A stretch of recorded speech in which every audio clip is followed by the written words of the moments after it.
Sou o professor Maurício Capelari, que a paz de Cristo Jesus seja com todos.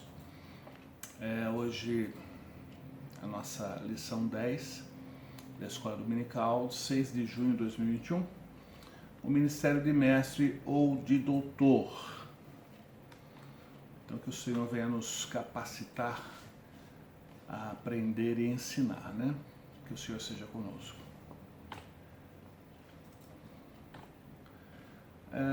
No título da lição fala doutor. Algumas traduções, Efésios 4:11, traduz didáscalos por doutor. A palavra mestre como doutor são palavras muito fortes, né? Eu acho que a ideia é de ensinador cristão, educador cristão. A função é realmente ensinar. Eu pesquisei a palavra doutor, aquele que numa universidade foi promovido ao mais alto grau depois de haver defendido tese em alguma disciplina literária, artística ou científica. O doutor academicamente é aquele que passou por um mestrado, concluiu o doutorado, defendeu uma tese e tudo mais. E pode ser também um homem muito instruído em qualquer ramo, muito instruído. O muito é quanto? A Bíblia é um universo tremendo, né, de conteúdo, tanto histórico, cultural, linguístico e, acima de tudo, espiritual. Então, a partir de que nível que a pessoa é chamada doutor, né? Então, eu não gosto de usar esse termo, mestre, doutor. Eu prefiro ensinador, educador cristão, professor. Eu acho que expressa bem a ideia, né?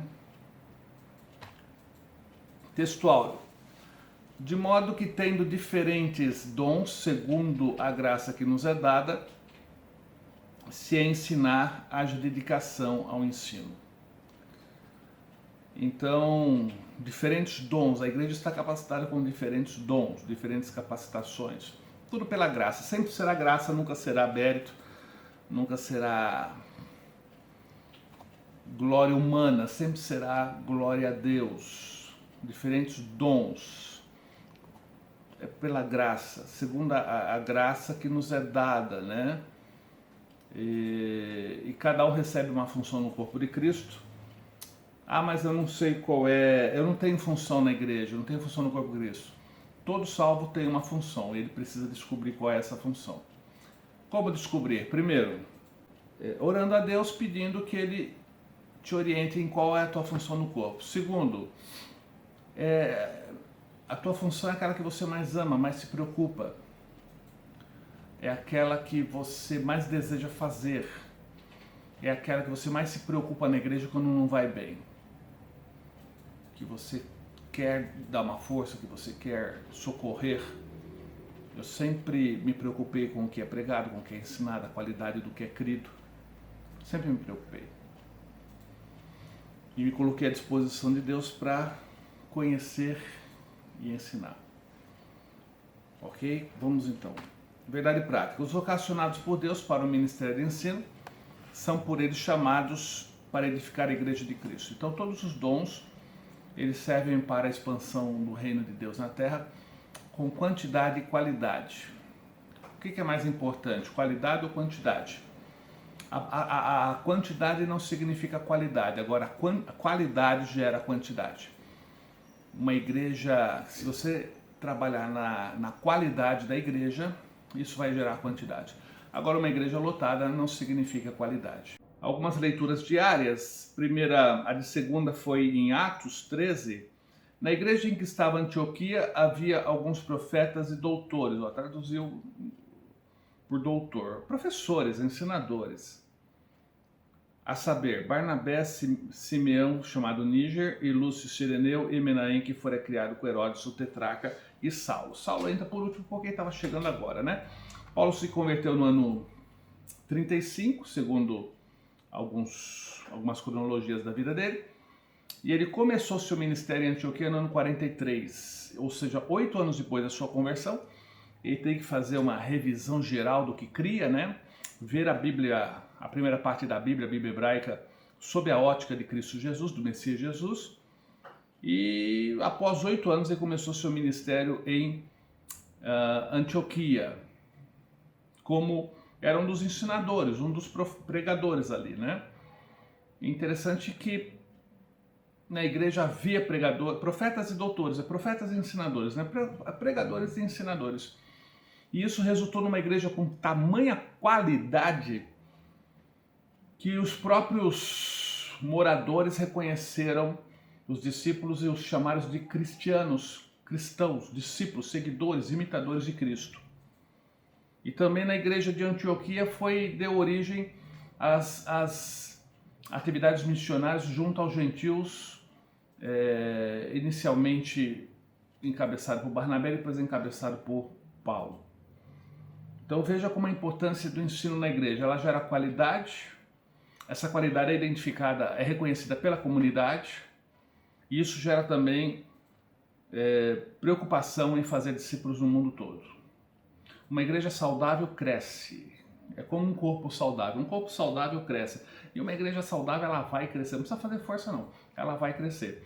E um dos grandes fatores de uma igreja saudável, que contribui para uma igreja saudável, é a aprendizagem, é a palavra de Deus. Ela santifica, ela purifica, ela liberta e ela torna o indivíduo saudável, e uma junção de indivíduos saudáveis é uma igreja saudável. Tire o ensino da palavra de uma igreja e você vai ter uma igreja doente. Uma igreja doente, ela só se preocupa cada ovelha se preocupa em engolir o outro, né?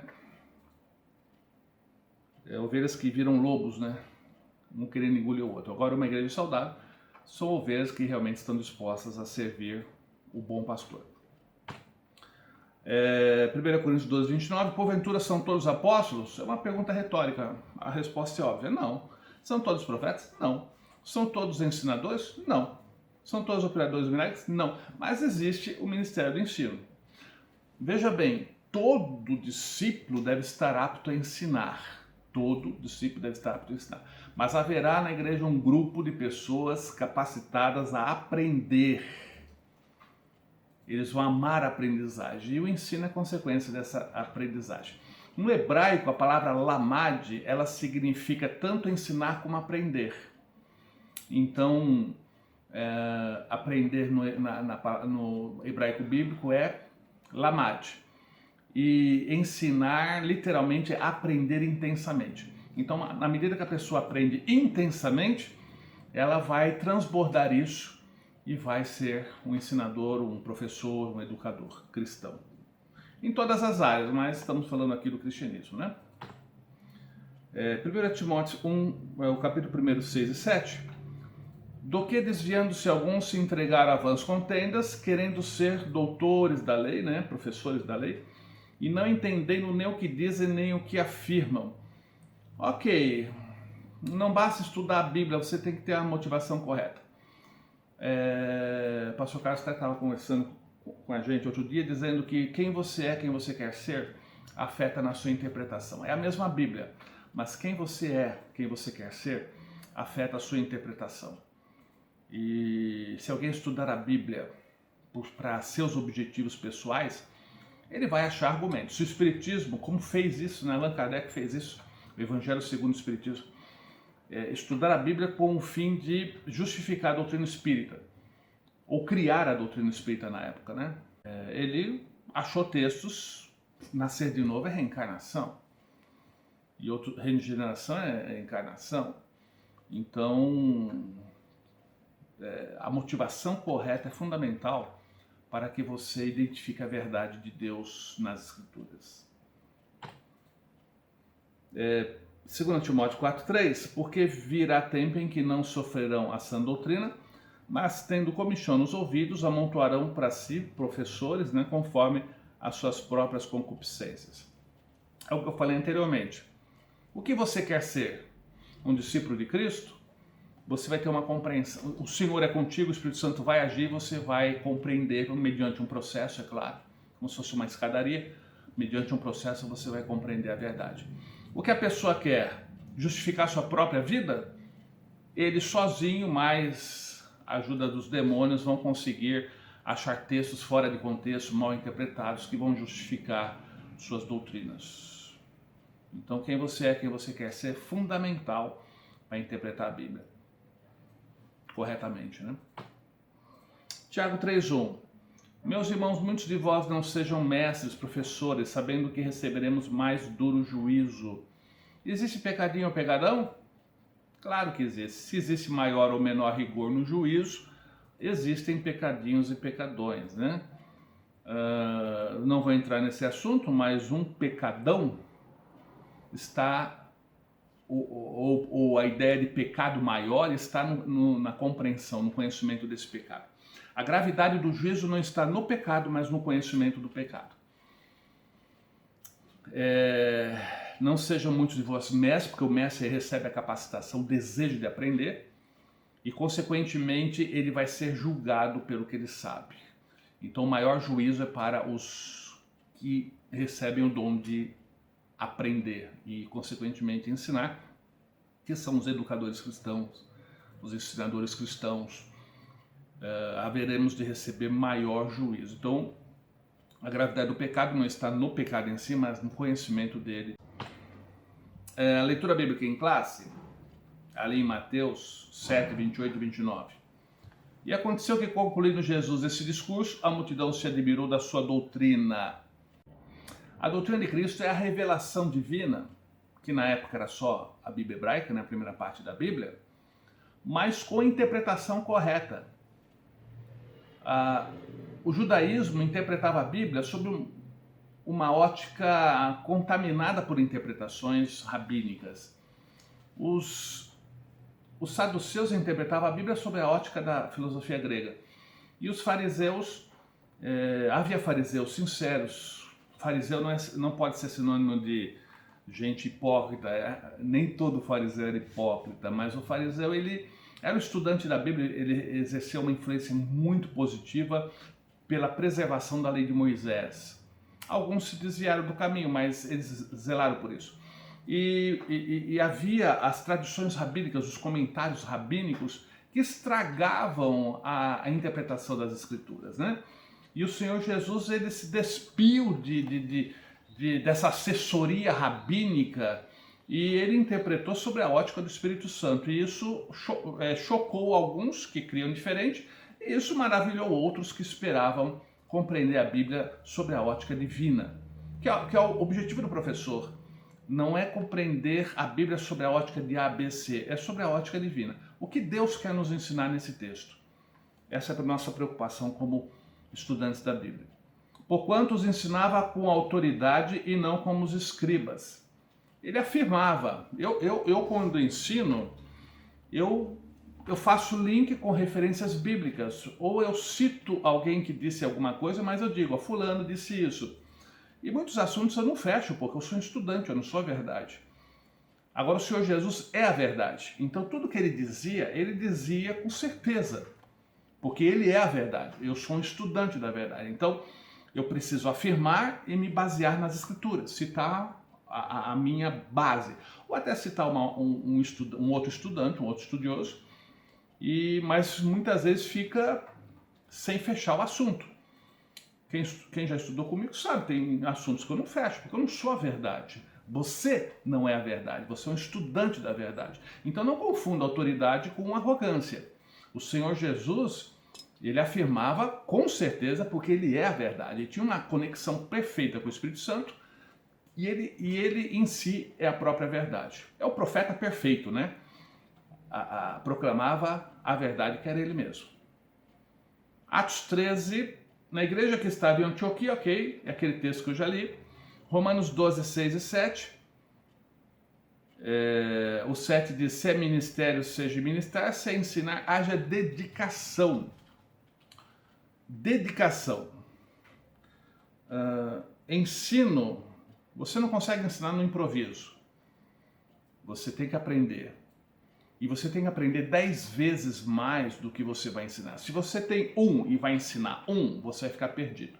Se você tem 10 vezes mais o que vai ensinar, você pode andar com segurança no assunto. com maior segurança no assunto. E qualquer assunto você tem que saber muito mais do que você vai ensinar. Você tem que selecionar do que você sabe, o que você acha interessante passar para os alunos. Então isso envolve dedicação, é como um iceberg, né? O pessoal só vê a ponta, né? 10%, né? A ponta, mas os 90% que você ralou, não estou falando oração, consagração, que isso aí é pré-requisito para ser discípulo de Cristo. Qualquer ministério. Mas estou falando estudo, examinar, investigar, pesquisar e ir atrás. No próximo slide você vai ver que o nosso objetivo está aqui, ó, como o texto se aplica a nós hoje. O alvo do professor, o alvo do profeta, o alvo do pregador, daquele que anuncia a palavra, é esse. Como esse texto bíblico se aplica a nós. E muitos vão direto para esse ponto, mas não passam pela fase 1 e 2 da interpretação. Então a fase 1 e 2 é a interpretação bíblica. Eu tenho que interpretar o texto. E a fase 3 é aplicar o texto. Se você falhar na fase 1 e 2, você vai falhar na fase 3. E aqui que entra o professor. Aqui que entra a importância de estudar as escrituras. O que diz o texto? E o que quis dizer aos primeiros ouvintes? Então, o que diz o texto? Análise da gramática, análise das palavras, análise do original,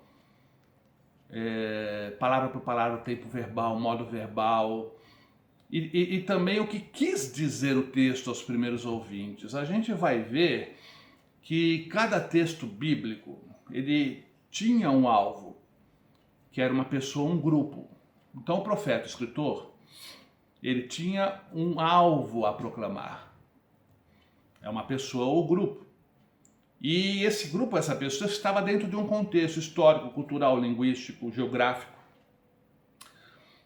Então aquela conversa escrita, aquele anúncio escrito, ele reflete o contexto em que o emissor e o receptor viviam. E a gente tem que saber, é como se fosse uma máquina do tempo. Através do estudo das escrituras e as disciplinas paralelas de apoio, você é transportado, como se fosse uma máquina do tempo, você é transportado para a época de Isaías, para a época de Moisés, para a época de Paulo, para a época de Pedro, para a época dos evangelhos. E você consegue enxergar melhor o que eles quiseram dizer. Então isso é interpretação. O que diz o texto, palavra por palavra, o significado de cada palavra e o que quis dizer aos primeiros ouvintes. Munido disso, aí você se lembra que toda escritura é inspirada por Deus. Toda escritura é inspirada e toda ela é útil. Aí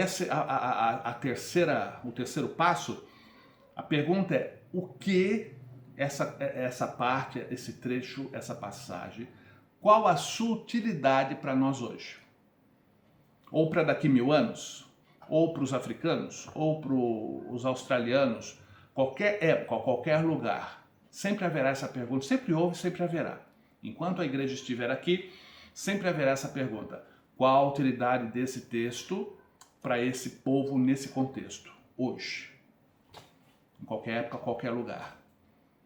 Por isso que a Bíblia, a interpretação, ela tem limites, senão você vai para qualquer lugar, mas a aplicação é infinita. O pessoal diz assim, a palavra de Deus se renova todos os dias, né? Na verdade, a misericórdia do Senhor se renova todas as manhãs. A palavra de Deus se renova no sentido de... ela tem uma múltipla aplicação. Eu entendo o que o pessoal quer dizer, né? A palavra de Deus se renova todas as manhãs, todos os dias. Múltipla aplicação, eu concordo. Interpretação, existe um certo limite. Porque senão você atira para qualquer... senão Deus está falando um monte de coisa, está falando tudo ao mesmo tempo. Não, ele está falando algo. Então, o que ele disse, o que o profeta disse, e até mesmo o que o Espírito Santo quis dizer com aquele texto, que muitas vezes o profeta não sabia. É o texto, é o sentido pleno do texto. É o profeta, mas o que o Espírito Santo quis dizer a mais que o profeta não percebeu. Provavelmente não tenha percebido. Então, isso é interpretação, ela tem limites. Eu sou a verdade. É um limite. Qualquer coisa é verdade. Não, eu sou a verdade. Há um limite. Passou daquilo, não é verdade. Agora, a aplicação é infinita. Todas as épocas, todos os lugares. Só vou contar um exemplo aqui, talvez, eu espero poder ser claro, porque isso aqui é algo que eu estou estudando também. E eu vou dar um exemplo como que é importante estudar as escrituras e para poder aplicá-la. A Torá, um rabino contou 613 mandamentos. 365 não faça e 248 faça. Então, ao todo 613 mandamentos. Princípios para interpretação. Isso tudo mostra a importância do ensinador, do professor, do educador cristão na aprendizagem. Porque quando fala em ensinador, é o que ensina. Professor é o que ensina. Educador é o que ensina. Mas, na verdade, a gente tem que enxergar o Ministério de Ensino como o Ministério de Aprendizagem. Professor é o que aprende. Ensinador é o que aprende. Não importa o nome que você vai dar, educador é o que aprende. Exaustivamente, intensamente, a ponto de poder compartilhar. Tá? O ensino é só consequência. Não é o alvo. O alvo é aprender. O primeiro alvo do Ministério de Ensino é aprender. O texto, primeiro princípio para a interpretação. Olha como é importante você ter estudantes da Bíblia exaustivamente dedicados. É fácil você comprar um livro, o Champlin, por exemplo, Russell Champlin, foi minha primeira enciclopédia que eu tenho até hoje, meio amarelinha, mas ela está aí. Novo Testamento interpretado versículo por versículo. E ele dá sua opinião ali sobre o texto e ajuda bastante a gente a compreender o texto dentro do contexto, a palavra no original e tal. Claro, sempre todas as interpretações a gente analisa sob uma ótica crítica, né? Concordando ou não, mas foi minha primeira enciclopédia e eu tenho até hoje e pesquiso até hoje. É fácil você comprar uma enciclopédia, ali deve estar uns 600, 700 reais hoje, 6 volumes, mas imagina o tempo que ele dedicou para escrever aquilo. O tempo, a pesquisa. E então realmente, graças a Deus por todos os pesquisadores da Palavra de Deus, os estudantes da Palavra de Deus, que contribuíram para a minha formação e contribuem até hoje, né? E princípios para interpretação para você ver a dificuldade que é interpretar a Bíblia e para você ver a importância do Ministério de Ensino, que é um ministério, acima de tudo, de aprendizagem. Primeira premissa da interpretação. O texto bíblico não foi escrito para nós. Eu já falei sobre isso há pouco. O texto bíblico faz parte de uma comunicação entre o emissor e o receptor. Quem transmite, quem recebe. Quem recebe podia ser um grupo ou uma pessoa dentro de um contexto histórico, gramatical, linguístico, etc. E eu estou há 2.000 anos, no caso do Apocalipse, 3.500 anos, no caso da Torá, distante. Então veja só o espaço-tempo, em 3.500 anos, muita água rolou debaixo da ponte. Em 2.000 anos, muita água rolou debaixo da ponte. Só que toda a escritura ela é útil para mim, então eu preciso interpretar corretamente para poder aplicá-la. Segunda premissa, toda escritura é divinamente inspirada e é útil para nós hoje em qualquer lugar ou época. Isso aqui é fundamental. O texto bíblico não foi escrito diretamente para nós, mas todo o texto bíblico é útil para nós. Irmão Maurício, eu não entendo a utilidade desse texto. Tranquilo, mas ele tem uma utilidade. Se ele está lá, ele tem uma utilidade. E cabe a você, na construção do teu saber teológico, bíblico, identificar a utilidade. Exemplo, Lei de Moisés. O exemplo da necessidade de estudar. A Lei de Moisés, 613 mandamentos, né? Alguns dividem esses mandamentos em leis cerimoniais, morais e civis. As leis da saúde também entraria aqui em lei civil. Lembrando então, todo o texto bíblico foi escrito a uma pessoa, Filemão, ou grupo, Reino do Norte, Reino do Sul, igreja em Éfeso, igreja em Tessalônica, visando comunicar algo no contexto em que viviam. 2.000 anos atrás, 3.500 anos atrás. Contexto histórico, cultural, geográfico, linguístico, absurdamente diferente do nosso. Agora vamos ver só para entender a preocupação do intérprete, do estudante. Eu espero que você compreenda, porque é algo que eu também estou estudando e eu espero que esteja claro na minha mente para estar na sua. Eu estou querendo dizer que toda escritura é útil e você precisa descobrir a utilidade desse texto. Esse é o ministério do ensino. É muito fácil dizer a lei caiu.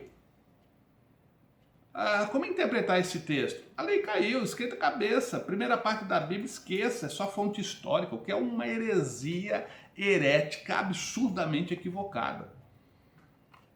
A lei não caiu, a lei como princípio divino não caiu, não. A lei cerimonial foi cumprida por algo melhor e todo o restante ele tem muito a nos ensinar. A lei reflete o caráter de Deus, é isso que nós vamos ver agora. Toda lei reflete o caráter de Deus, você tem que trazer esse caráter para hoje e aplicá-lo no nosso contexto ou qualquer outro contexto. Um exemplo, vamos ver se eu consigo tornar claro.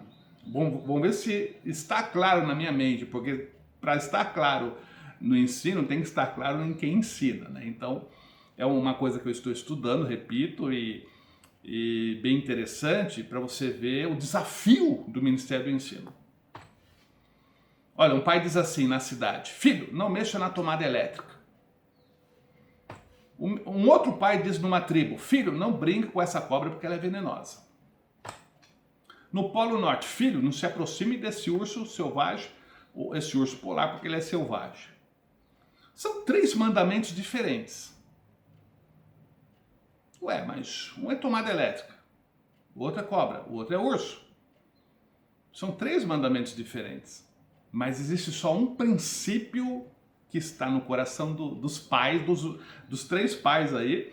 Existe um princípio geral que norteia as ordens.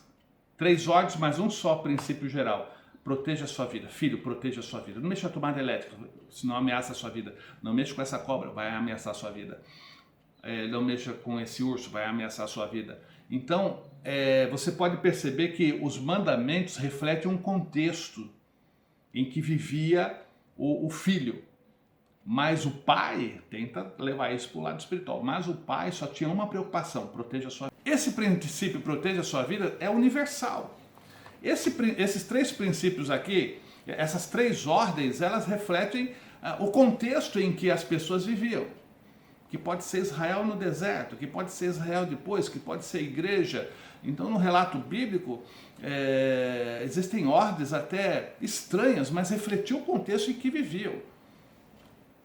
Mas o que nós temos que trazer para hoje, que é a aplicação do texto, proteja a sua vida.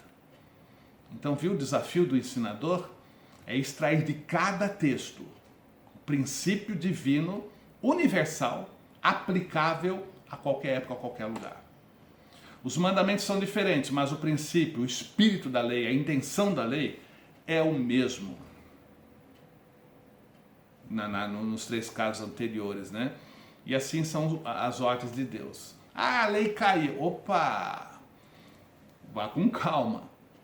O caráter de Deus implícito na lei permanece universal. E é isso que a gente tem que identificar. As leis de Moisés, elas foram dadas ao povo de Israel em cada contexto que viviam. Saída do Egito, Sinai, conquistar Canaã.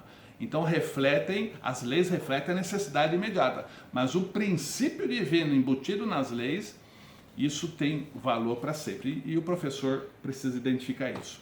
As leis expressam a vontade perfeita de Deus para o povo naquele contexto, ok? Já falamos sobre isso. As leis revelam o caráter imutável de Deus. É esse caráter que eu preciso identificar e trazer para hoje. É esse caráter, os princípios divinos, que precisamos descobrir no texto e aplicá-los hoje ou em qualquer época ou lugar. Agora guarde isso aqui, hein?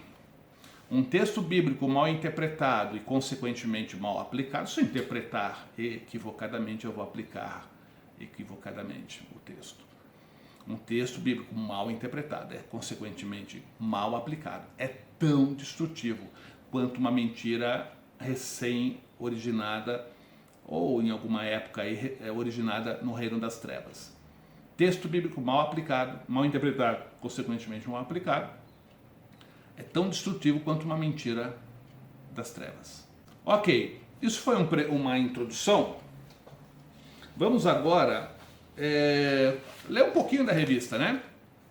E com essa introdução que eu fiz vai ficar um pouco mais claro o que eu quero dizer. O Ministério do Ensino da Palavra é primordial para a igreja exercer o discernimento no que tange ao tempo em que vive. Olha, ao tempo em que vive. Nós vivemos hoje no Brasil, mas alguém pode estar vivendo na África, alguém pode estar vivendo na América, na Europa, no Peru. São muitas etnias espalhadas pelo mundo com características próprias, língua própria, cultura própria. E a Bíblia é a mesma para todos esses povos. E eu preciso interpretar a Bíblia e aplicar aos povos dentro do seu contexto. Eu não posso levar para uma tribo indígena os costumes, todos os costumes mesmo da Assembleia de Deus na nossa região. Um amigo uma vez foi fazer missões lá numa tribo de índio lá no sul da Amazônia, e ele escreveu para a gente assim da igreja: graças a Deus consegui fazer com que um índio da nossa igreja usasse terno e gravata. O homem me vai lá num lugar quente, tórrido, contrariando os costumes do local, e faz o indígena que aceitou a Cristo usar terno e gravata, porque ele certamente disse: se você não usar terno e gravata, você não é salvo. E o coitadinho, suando, pôs o terno e gravata, porque o missionário não foi nem interpretação bíblica, ele levou a cultura da sua denominação, né? Não vou questionar se é boa ou ruim, mas ele levou a sua denominação, não levou só a palavra. Ele levou a palavra mais os costumes da sua denominação. Eu fui até um pouco deselegante, né? Um amigo meu, crente da África, e ele veio com a sua roupa oficial como homem de Deus lá na África. E eu falei: rapaz, você parece um pai de santo. E deu aquele sorrisinho, né? Parecia mesmo um pai de santo, com todos aqueles adereços, mas é a roupa que eles usavam na Assembleia de Deus ali na África. E eu fui deselegante, né, na brincadeira, mas isso mostra a diferença cultural. Então a gente tem que identificar os princípios bíblicos e aplicá-los à cultura, santificando a cultura, mas não destruindo a cultura. Muitos missionários são proibidos de entrar em tribos indígenas porque eles querem que todo mundo use terno e gravata, descaracteriza completamente a cultura. O evangelho deve santificar a cultura, mas não destruí-la. Tão importante é a função do mestre na igreja, do professor na igreja, professor cristão, que as escrituras declaram o quanto ele deve esforçar-se intelectualmente para exercer tão nobre tarefa. Vida com Deus, gente, qualquer ministério precisa. O professor precisa ter vida com Deus, vida de oração. Ei, qualquer discípulo de Cristo precisa. Agora, juntando a isso, ele tem que se esforçar intelectualmente muito. É uma tarefa importante. Veja só, o professor é um pesquisador, é um aprendente, é um contínuo aprendente. É uma tarefa importante e indispensável que exige muito de quem a desempenha. Claro, irmãos, para fazer essa ponte entre o que a Bíblia diz e a minha realidade, isso envolve muito estudos. Pregações mal preparadas, pregações improvisadas, corre o risco de aplicar sem interpretar. Algumas até não geram aplicações assim boas, né? Pelo contexto em que a pessoa já está acostumada, mas é perigoso. Aplicações sem interpretação adequada é muito perigoso. O Senhor Jesus, o mestre por excelência, né? O Senhor Jesus lançou os princípios de uma pedagogia maravilhosa. O mestre da Galileia, o doutor incomparável, percorria o Senhor Jesus toda a Galileia ensinando e pregando. O que é mais importante, a palavra ou os dons espirituais? O que é mais importante, a palavra ou a cura? O que é mais importante, a palavra ou a expulsão de um demônio? Tomem cuidado, porque a cura não significa salvação. Uma pessoa é liberta não quando o demônio sai, mas quando a palavra de Deus passa a reinar naquela vida. Então o Senhor Jesus, ele foi chamado de mestre, porque o que ele mais fazia era ensinar. Ele não foi chamado... O que mais identificou não é curador, libertador, expulsador de demônios, mas mestre, porque ele ensinava a verdade. Porque a verdade liberta, a verdade limpa a sua mente, a verdade, ela te dá uma base para você construir sua vida profissional, familiar, espiritual, tudo. Então o Senhor Jesus percorreu a Galileia ensinando e pregando. Qual a diferença entre ensinar e pregar? Olha, pelo que eu entendo, pregar é proclamar e ensinar é interagir com os ouvintes, ouvir perguntas, fazer perguntas retóricas ou fazer perguntas esperando uma resposta. Então o ensino já é um grupo onde há uma interação, a pregação é uma proclamação. Os dois são importantes, para um grande grupo, pregação é a melhor opção. Mas os grupos pequenos, o ensino é a melhor opção, porque aí se compartilha dúvidas, né? Pede esclarecimentos, aí você pode identificar a dúvida do elemento e trabalhar a dúvida dele. Num grupo grande, você só proclama, não tem como ouvir, interagir com os ouvintes. No ministério terreno, seus sermões, ensinos e discursos eram inflamados pelo amor às pessoas. Ok, Deus é amor e Cristo é a expressa imagem de Deus, ele também é amor. E o seu conteúdo estava cheio de amor. Olha, o conteúdo, qualquer ministério sem amor, ele vai errar o alvo. Dons espirituais sem amor vai errar o alvo.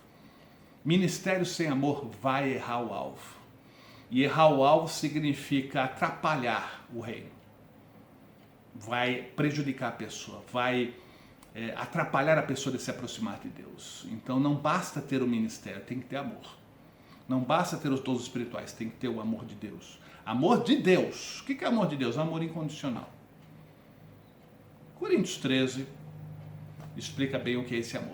A verdade emanava da pessoa de Jesus, porque ele é a verdade, uma perfeita comunhão com o Pai, e ele então não tinha ruídos na aprendizagem, né? Ele tinha uma perfeita comunhão com Deus e isso fazia dele a expressa revelação. É um profeta perfeito, uma perfeita comunhão com Deus e não havia nenhum ruído entre ele e Deus. Nós temos ruídos.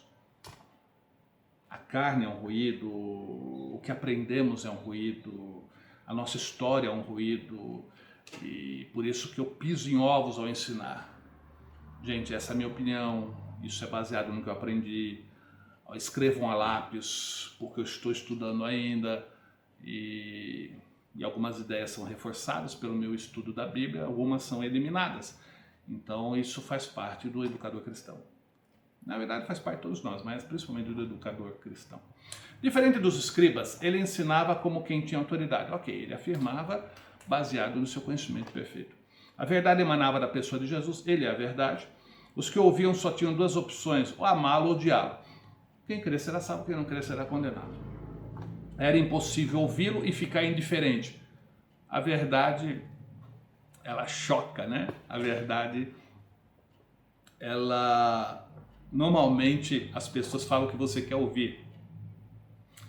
Isso é um perigo para o profeta, para o pregador. Quando um profeta ou um pregador ou um ensinador ensina, prega o que a pessoa quer ouvir, ele deixou de ser um profeta de Deus. Nós pregamos e ensinamos o que a pessoa precisa ouvir, baseado nas Escrituras. O Senhor Jesus transtornava a consciência do acomodado e aquietava o coração do perturbado.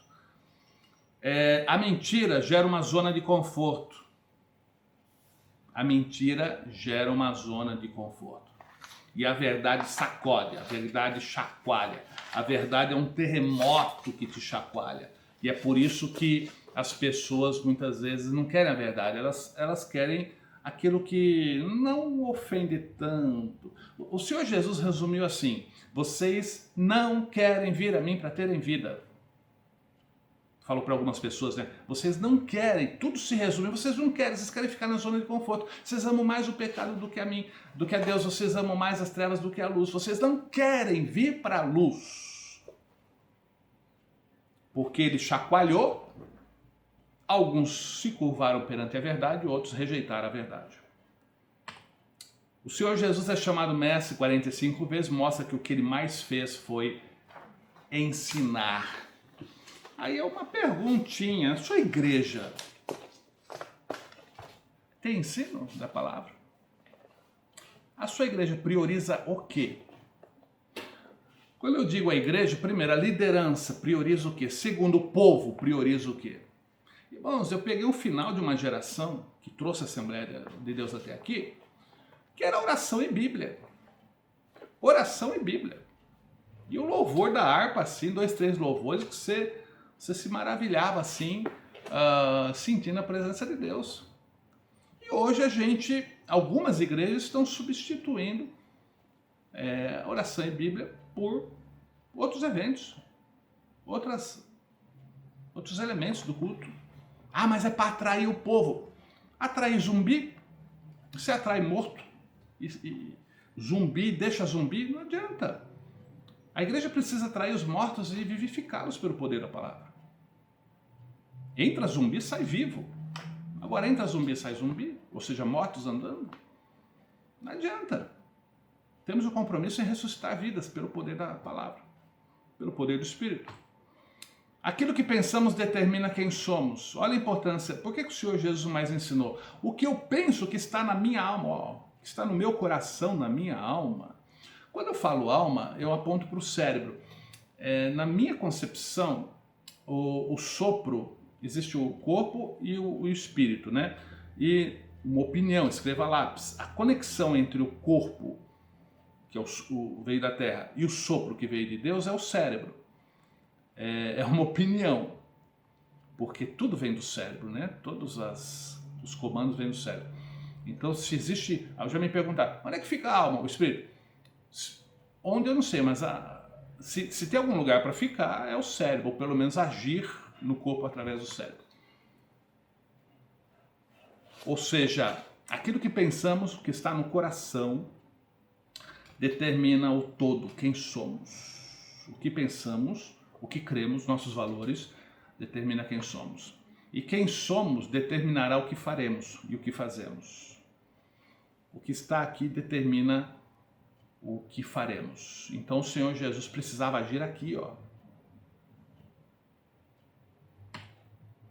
Aqui está essa ilustração, né? O cérebro representando a conexão, representando o coração humano, né? E a palavra de Deus é inserida, as mentiras escravizadoras saem. Mentira só sai quando a verdade entra. Imagina uma fossa cheia. Aí você conecta um cano proveniente de águas puras, limpas, límpidas. Aí esse cano jorra água pura na fossa cheia. Na medida em que a água pura entra, a água podre sai. Entra água limpa, sai água podre. Então, a mentira só sai quando a verdade entra. Veja a importância da palavra e do estudo, do ensino, da aprendizagem. O mestre da humildade. A fim de ensinar os discípulos acerca da humildade, o Senhor Jesus disse: levantou-se da ceia, tirou as vestes, tomando uma toalha, cingiu-se. Depois pôs água numa bacia, começou a lavar os pés aos discípulos e a enxugar-lhes com a toalha com que estava cingido. Uma linguagem bem rica da Almeida, né? Eu uso muito a NVI para ler, né? Porque o português da Almeida é riquíssimo. Por riquíssimo significa dificílimo. Bom, moral da história, o Senhor Jesus, havia um debate entre os discípulos, quem vai ser o maior, quem é o maior, e o Senhor Jesus mostrou que o maior é quem mais serve, e começou a lavar os pés dos discípulos. Moral da história, quem aprende com Cristo aprende a ser humilde. A gente vai ver isso já. O Senhor Jesus ensinou com palavras, mas ele ensinou também com exemplo. A melhor escola é o exemplo. Aquilo que não ensinamos pelo exemplo, na verdade, não ensinamos. Então, quando se fala em professor, não é só uma enxurrada, uma verborragia, uma enxurrada de palavras, mas é vida. O professor deve ensinar todo obreiro, toda obreira, mas principalmente o educador cristão, ele tem que ensinar com a vida. Que as pessoas aprendam na nossa vida, não só nas nossas palavras. Palavras são sussurros, a nossa vida é um grito. Palavras é como escrever na areia. O tempo apaga, mas o exemplo de vida é como talhar na rocha, o tempo não apaga. Aqui mostra que o Senhor Jesus era humilde, durante o seu ministério, sua vida entre nós. Tomem sobre vocês o meu jugo e aprendam de mim, pois sou manso e humilde de coração, e vocês encontrarão descanso para suas almas. Ah, fulano, ele estuda muito e ficou arrogante, ficou orgulhoso. Então, coitadinho, não aprendeu com Cristo.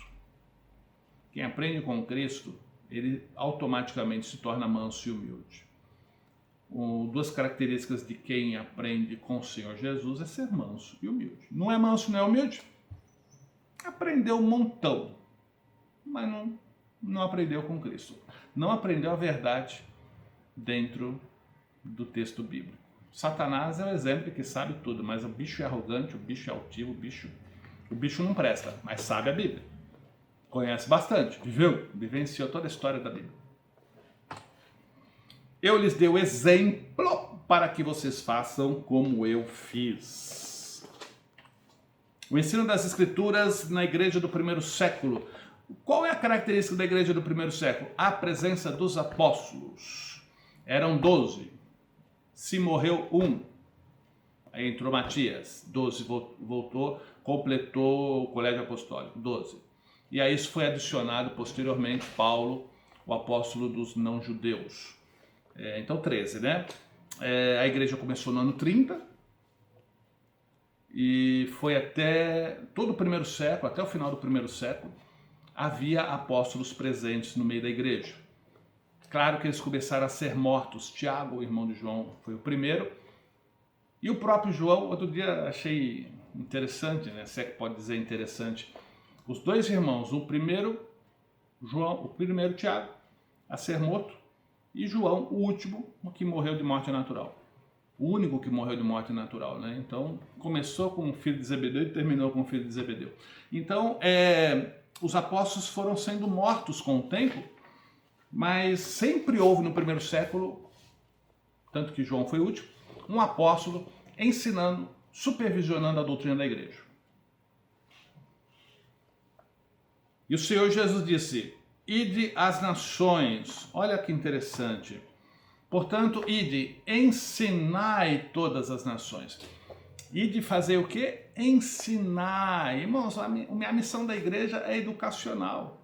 Ensine todas as nações, ensinando a guardar todas as coisas que eu vos tenho mandado. A missão da igreja é evangelizar, é ensinar o evangelho. E a missão da igreja é ensinar toda a palavra, claro, a partir dos evangelhos, né? Porque quem não conhece o Senhor Jesus, ele precisa conhecer não Jonas, não Moisés, tem que conhecer o Senhor Jesus. A partir do momento que já nasceu de novo, agora toda a escritura é útil e proveitosa para que ele seja habilitado para toda boa obra. Aí vamos de Bíblia, a Bíblia toda. Mas começa, qualquer evangelismo, qualquer obra missionária começa com os evangelhos. Que é a evangelização, é ensinar os evangelhos. Mas a missão da igreja é ensinar. E a sua igreja está ensinando? O seu líder se preocupa com o ensino? Estou falando para o Brasil todo, até para o mundo, né? Porque essa videoaula está disponível depois no site da igreja, no YouTube, no meu canal, que eu transformo também em uma pregação. A sua igreja, o seu líder se preocupa com o ensino da palavra? A sua igreja, o povo, se preocupa em aprender, porque às vezes o líder se arrebenta para preparar material para ensino. E o povo fica em casa. A igreja está comprometida em aprender? Quantos por cento da igreja fazem parte da escola dominical? Quantos por cento da igreja participam do culto de ensino? Se falharmos na aprendizagem, falharemos na qualidade da igreja. E se falharmos na qualidade da igreja, falharemos na missão da igreja. A doutrina dos apóstolos. Mas a doutrina não é de Cristo? Atos 2,42. E perseveravam na doutrina dos apóstolos. Mas não é doutrina de Cristo? É que Cristo, ele sabia que não ia ficar acompanhando a igreja. Então ele preparou os apóstolos, interpretou a Bíblia disponível, que é a primeira parte, sob a ótica correta, e trouxe novas revelações, com certeza, e preparou os 12 para serem a base doutrinária da igreja do primeiro século. Então, por isso que fala a doutrina dos apóstolos, mas é a doutrina de Cristo ensinada aos apóstolos.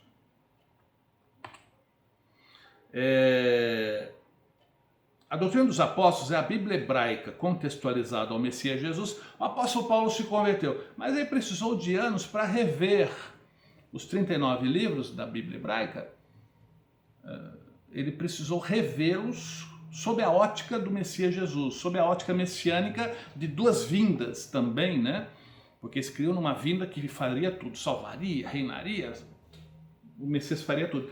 Só que a implantação do reino passa por três etapas, né? Nos corações, por um tempo na terra visível, que é o milênio, e depois definitivo, que é Apocalipse 21 e 22. E duas vindas eram necessárias. A primeira para salvar pessoas, a segunda para restaurar todas as coisas. E Paulo precisou rever isso. Então ele passou entre a sua conversão no ano 35, o início do seu ministério em Antioquia no ano 43, sob a supervisão de Barnabé, foram 8 anos revendo os seus conceitos. Então a Bíblia hebraica contextualizada ao Messias Jesus, mais as doutrinas do Senhor Jesus, formam a doutrina dos apóstolos. Cristo não desfez o que já havia se revelado, mas ele interpretou da forma correta. E ele aplicou da forma correta.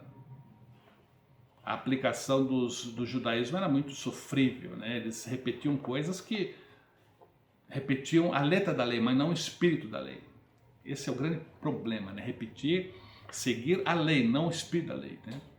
Eu sempre conto na parábola do samaritano que o sacerdote e o levita cumpriram a letra da lei. O samaritano cumpriu o espírito da lei, que é o amor.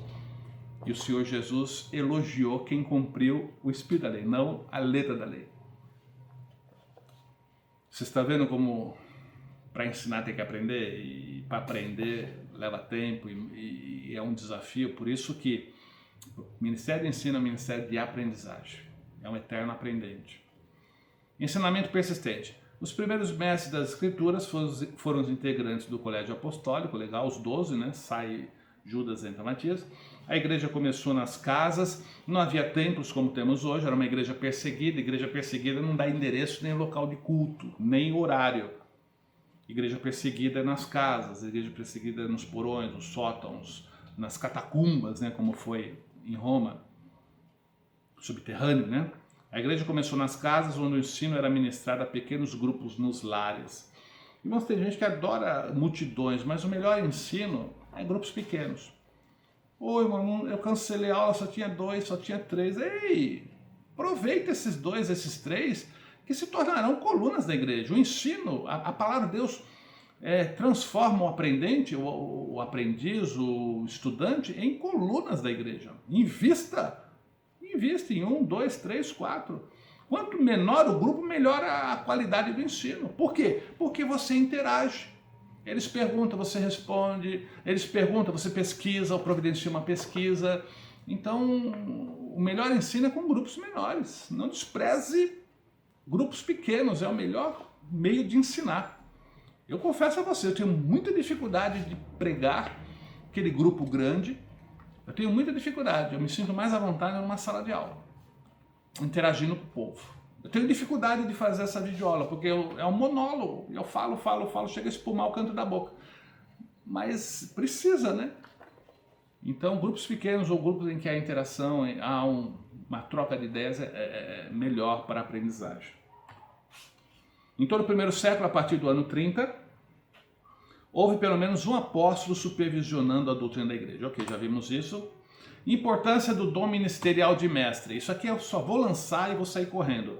O cristianismo passa por 6 fases. Fase do paganismo, desconhecimento do evangelho. Aí você chega ensinando o evangelho. Cristianismo inicial. A minoria é rejeitada pela maioria, que é um cristianismo perseguido por ser minoria. Expansão do cristianismo. O cristianismo avança em número e passa a ser respeitado ou aceito. Tudo isso através do ensino da palavra. Paganismo vira cristianismo inicial vira cristianismo expandido.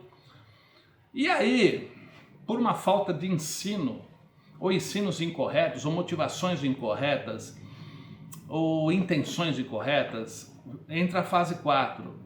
É um comprometimento do ensino, da qualidade do ensino. Entra na fase 4, pós-cristianismo. É decepção com o cristianismo. Não por causa do cristianismo que é perfeito, o relacionamento perfeito com Deus, mas por causa dos cristãos. Se falharmos no ensino no Brasil, vamos entrar no pós-cristianismo. Se é que já não estamos. Decepção com o cristianismo. E continua falhando no ensino, aí entra no anticristianismo inicial, que é uma rejeição intelectual. Não quero saber de Bíblia. E continua falhando no ensino, anticristianismo avançado, que já há uma perseguição hostil, uma hostilização ao evangelho e aos discípulos de Cristo, e aí vem morte e prisão, que já está acontecendo. Essas fases existem no mundo todo, né?